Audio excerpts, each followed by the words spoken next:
I arrived early because my sister asked me to. Not explicitly, she never does, but in the way she mentioned the caterer might need help and the music playlist was still a mess. I've learned to hear requests that aren't phrased as such. The house was already loud when I stepped in. Louder bounced off the walls, glasses clinked, the smell of roasted meat hung thick in the air. Everyone was dressed for celebration.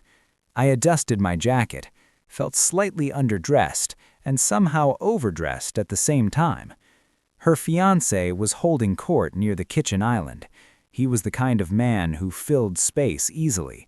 Broad shoulders, louder voice, jokes that landed just a beat too aggressively, but were forgiven because people wanted to like him. He clapped me on the back when he saw me. "Hey man," he said, already turning away before I could answer. I took that as my cue to fade into usefulness. I helped the caterer find an outlet. I moved chairs. I fetched ice. The usual. When it was time to sit, someone waved me toward a folding chair near the end of the table. Not quite out of the circle, but close enough that I wouldn't interrupt the main event. I didn't mind. I rarely do. Or at least, I've trained myself not to. I reached the chair, turned, and started to sit. That's when it disappeared. For a split second, there was nothing. No balance, no ground. Just the sickening realization that gravity had been tricked. Then I hit the floor hard, the impact knocking the air out of my lungs in a sharp, humiliating burst. Louder erupted. Not everyone, but enough. I heard his voice above it, bright and amused. "That's where you belong, bro." The room tilted as I pushed myself up on one elbow. My ears rang. My cheeks burned hotter than the pain in my hip. I smiled reflexively, the old instinct kicking in before pride could catch up. "It's fine," I said, though no one had asked. That was when the louder started to thin, not because of me, but because someone else had stopped moving. His father had been standing near the doorway, a drink untouched in his hand. He wasn't glaring, he wasn't angry in any obvious way. He was just looking at me, really looking, with a focus that cut through the noise. "Are you all right?" he asked. It was a simple question, clear. "Yes," I said, too quickly. "I'm okay." He nodded once, then turned to his son. "Why did you do that?" The word "why" landed heavier than any accusation. The fiancé laughed again, but it came out thinner this time. "Just a joke," he said. "Come on." His father didn't smile. Jokes are usually funny to everyone involved. A quiet spread through the room. People found reasons to look at their plates, their phones, the walls. Someone slid the chair back to where it had been and gestured for me to sit. I didn't think. "I'll stand," I said. My voice surprised me. Steady, neutral. His father nodded again. That might be wise. No lecture followed, no raised voices, just that. An unmistakable line drawn in public without spectacle.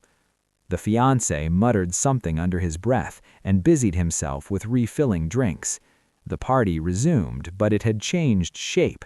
Conversations lowered, the easy confidence drained from him, replaced with something brittle. People checked in on me quietly, offering water, asking if I needed ice. I thanked them and declined. After a few minutes, I slipped out in my car. I sat with the engine off, letting the adrenaline settle. My hip throbbed, my hands shook, not from anger exactly, but from the delayed arrival of it. The old urge rose up. Don't make this a thing. Don't embarrass your sister. I drove home instead.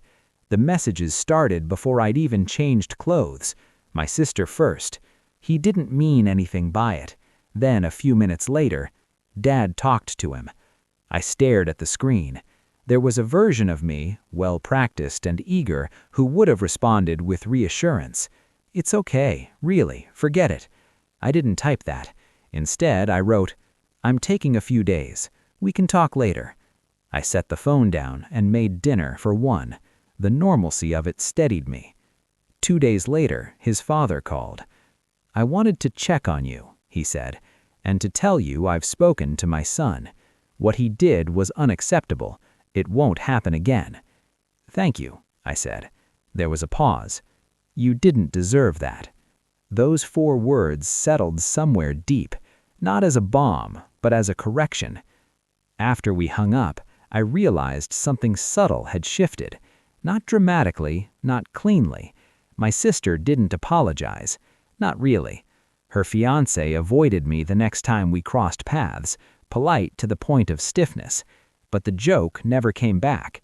The chair never moved again. I didn't win anything. I didn't reclaim the room.